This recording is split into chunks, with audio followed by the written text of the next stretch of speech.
Hello students, இப்போ நம்ம இதில் பார்க்க போகிறது 7ஆம் வகுப்பு கணிதம் 2ஆம் பருவம் 3வது பாடம் பார்த்தீங்கன்னா இயற்கணிதம் பயிற்சி 3.2 பொறுத்துக 2வது கொஷனில் இருக்கிறது 6 கொஷனுக்கு ஆன்சர் பார்க்கலாம். குழு 1 அலகு குறியீடு குழு ஆ விரிவின் 1ஆம் இலக்கம் நம்ம கண்டுபிடிங்க.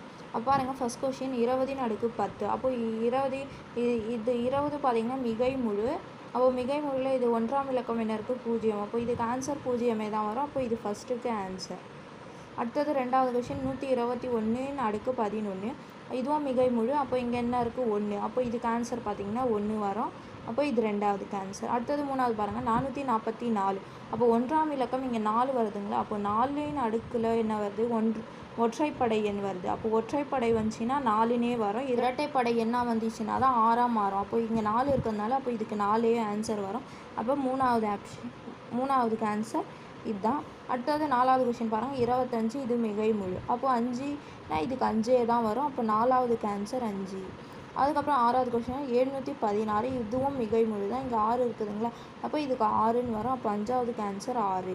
அதுக்கப்புறம் பாருங்கள் 729ன்னு கொடுத்துக்கிறாங்க.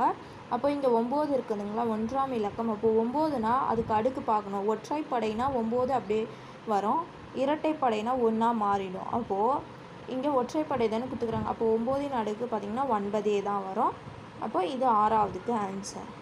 நீங்கள் ஆன்சரை வரும்போது இது எழுதிட்டு இதுக்கு நேராக இது வரும், இது எழுதிட்டு இதுக்கு நேராக இது எழுதிட்டு இது அதேமாரி 6 கொஸ்டின்லையும் எழுதணும். புரிஞ்சுதுங்களா? அவ்வளோதான். இது 2வதுக்கு ஆன்சர்.